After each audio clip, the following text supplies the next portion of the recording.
Brenton, you're one of New Zealand's leading undertakers and embalmers. What does it involve and what level of experience do you carry? I've been a funeral director for almost 41 years, funeral director and embalmer. The funeral director looks after the family and the embalmer looks after the deceased person. So you're not only the welcoming warm face to families, but you're someone that handles the bodies and prepares them for burial or cremation, is that right? That's correct, yes. The last viewing is a very important part of the grief process. So over a course of 41 years, you would have seen a staggering amount of bodies. Yes, in the thousands. It's something that you do all the time, so you literally live and breathe helping families and dealing with bodies. With embalming, there's a process that we carry out, and this is my observation over the last 18 months or so. We've noticed some very unusual anomalies within the embalming process. We've seen what I guess is commonly called a clot, but it doesn't seem to be a blood clot. What we're seeing is little fibrous, rubbery clots appearing that don't appear to be blood-like in nature. We're talking early 2021, around about February, March. The broad availability of the COVID-19 vaccination had been established. The government was intent and bent on getting everyone injected,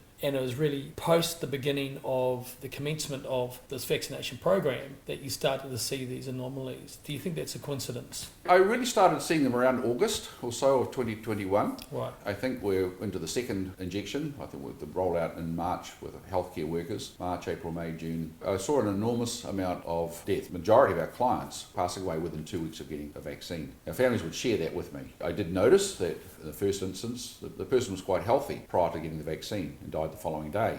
And I just asked the family, do you think it has anything to do with the vaccine? And they said, we don't know. I guess we'll never know. I don't know how. Was it represented at all in any of the medical paperwork or deceased's paperwork, any mention of it, whether they were injected or not? No, and this is the problem that I'm seeing now with CALM, where an adverse effect, including death, can be reported to the agency called CALM. It seems to be that very, very few deaths, very few injuries are being reported there, well underreporting.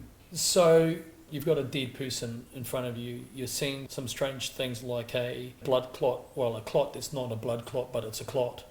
How have you managed or have you broached that finding with the deceased family? Well, I'm not sharing it with them. I mean, when we do our embalming, we're not specifically telling the family exactly what we're doing. I'm just finding it. Now, what happens when you do come across clots? There is a chemical you can add that aids in the dispersion of the clot, but this chemical doesn't work with this new particular type of white rubbery fibrous clot. It doesn't break down. It's resistant to the chemical that would normally break down a blood clot. I know independent laboratories have actually analysed them to try and find where are these clots coming from, and they're an amyloid protein. They're a combination of a carbohydrate and a protein by the appearance on the spectroscopy. So they've analysed them, and the composition of these is not what you'd find in a normal blood clot. Normally you'd have iron and other chemicals within the blood clot, which is normally found in blood, but these seem to be something different.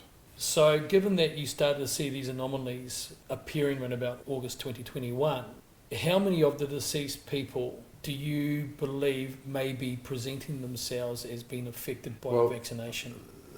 The difficulty is that not everyone is embalmed, so we're not seeing clots in everybody, because if the family elect not to embalm, or if the person has no funeral service, the family want a direct cremation, then we're not going to see clots, because we're not opening up the arterial system or the venous system in the body to introduce fluid. So we're not seeing it all the time, because not everyone has had a funeral, particularly during the lockdowns where families weren't allowed to have a funeral, then we weren't embalming the body. So it's not on every case, but it appears only to be in the cases that have been vaccinated. You've seen an apparent corroboration between these bodies appearing with these anomalies with the rollout of the vaccination, so-called. How do you feel when you see this and either a government minister or the Prime Minister or a TV ad that says that the COVID-19 vaccination is absolutely 100% safe? I just can't see how they can say that it's safe. Given 3 talks and about 250 people came to each one, and the question was raised, how many people do you know personally that have had an adverse reaction? Personally, not read about on social media, personally, and virtually every hand in the room went up. So some of those included death. There was one client family who did report to CALM, but they were denied that their death was caused by the vaccine. The doctor had put down another cause of death. The patient died 4 days after receiving the vaccine, much to the contrary advice of the son.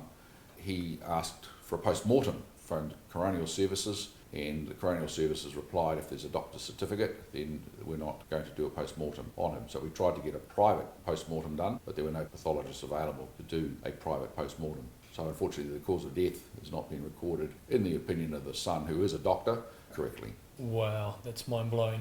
So when the New Zealand Ministry of Health comes out and says and talks about the CALM report, now the CALM, of course, report is the Adverse Events Reporting System structure that the Ministry of Health is using to report adverse events. When they come out and say that their report only reflects about 5% of the reality, and if their own report says that there's 177 deaths involved so far in the rollout, is that likely to be quite accurate, that it's only 5%? Well, I'm not sure where the 5% even comes from, because for a doctor to fill out the form, apparently for the adverse effect, it takes 20-25 minutes for the doctors, and we all know that doctors don't have that spare time to be able, they're not mandated to fill it out. I would feel with it, if there's an experiment going on, the accurate results are crucial, that you've got a control and you've got the adverse effects being reported. But if they're not being reported, if only 5%, I mean, you can extrapolate that 177 deaths out, but I feel that 5% may be quite inaccurate. Yeah, we're in October 2022. The latest CALM report just came out a short few weeks ago. It's only reporting up till the end of August. So by the time we get the actual report, it's old news, shall we say. It's reporting that 64,000 New Zealanders have had adverse events, 177 deaths, 66 miscarriages, or the deaths of babies in the wombs of their mothers, plus 1,000 myocarditis sufferers, etc., etc. Again, when you hear the government say that this injection is 100% safe, is that being honest? I don't think it is being honest at all. I mean, even if 5% were true, if you extrapolate that out, multiply by 20 times, if 64,000 people have been affected, multiply that by 20, and then you'll get a realisation that it isn't safe and it isn't effective. Never before in the history of vaccine rollouts have we ever seen such a number of adverse effects. I think there were 12 deaths. Previous vaccine that was administered by one of the pharmaceutical companies, and they were fined $2.3 billion for causing death. Recently we had the New Zealand government amend the Coroner's Act in terms of describing cause of death. If a doctor looks at a deceased person, kind of has the feeling that something's not right, but it's kind of, we're not quite sure, but we're just going to put died of natural causes. Now, once upon a time, that wasn't good enough, but now an assistant to the coroner can establish a death as a unascertained cause. When a death is reported to the coroner makes the decision as to whether an autopsy is required, and in most cases an autopsy is held. But they do have equipment now that they didn't have yesteryear. They can do a CAT scan on a deceased person. Some religious groups prohibit autopsies. They just don't want any destruction of the body. Brenton Faithful's my name. I've been a funeral director for 40 years, had my own company for the last 30 years. I've been watching John O'Looney in the UK. He spoke out, he got dismissed from his association. I am not a member of the Funeral Directors Association, and they've tried to take a piece of me for speaking out, saying how difficult it is for families. I'm frightening families by speaking out. What prompted me was the submissions for the Coroner's Act got changed 10 years ago. The number of coroners reduced from 92 coroners in New Zealand down to 15. There's 5 auxiliary coroners who work when it's busy. The deaths that I have seen, I made a claim of 95% over 12 months died within 2 weeks of receiving a vaccine. I'm on the Hibiscus Coast. It's a very high retirement area, and I made a claim of 95% of people died within 2 weeks of getting the jab. Now, the observations I've seen also, I concur with John O'Looney and Richard Hirschman. I haven't taken any samples, but the 3 talks I've given locally, 250 people have come to each talk, and they said they wouldn't have an issue with me taking tissue samples of a deceased person. The clots that I'm seeing in the blood are the same as what Richard Hirschman is seeing in the USA and what John O'Looney's embalmer is seeing in the UK as well. So the clots appear to be killing people. A lady phoned me the other day and said, I just want to share with you my story. I was mandated, and I went out to my car afterwards and I put a magnet on the injection site and I put a cup there with a vacuum on it, put negative pressure on the wound. I wanted to suck that vaccine back out of my body. And she said, what came out really, really surprised me. What came out was a clot. It was about 30 millimetres long and about 5 centimetres wide, came out that injection site through the use of vacuum. Now, if the clot is happening that fast, I've also seen a report of a nurse dropping a vial of the vaccine, dropping it on the floor, and she wiped it up with an ungloved hand with a tissue, and all her fingers went red on the outside, like it was burnt.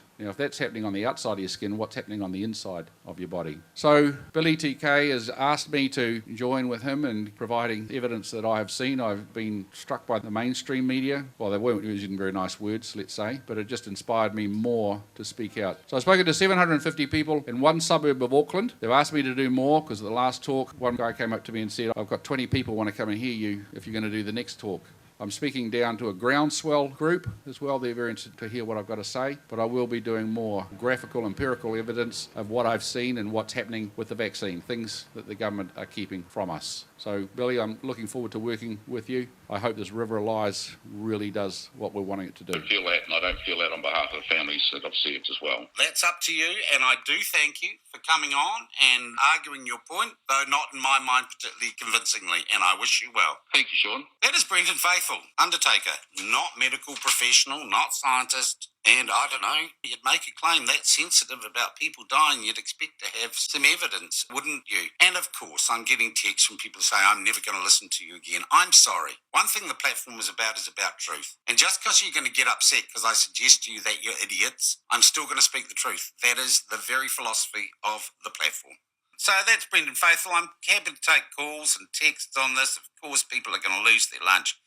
Brenton Faithful was great at trying to move on and make other claims about the Coroner's Act. He's suggesting that of 150 clients, they've all died because of the vax. He's got absolutely no evidence whatsoever to support that. He's had no scientific inquiry into this. It is just a cold take. And I think it is terrible that he gets the coverage he's got. I think it's terrible that people like Liz Gunn, who of course made false claims about kids collapsing in a chemist shop in Rangiora, I think it's terrible that Liz Gunn gives him the sort of coverage he gets. And we're always happy to have people on and have a Donnybrook with them, and that's what we did with Brenton Faithful today. So I hope all of you, the hundreds of you who have been asking me to interview him, I hope you're satisfied, because that's what you asked for.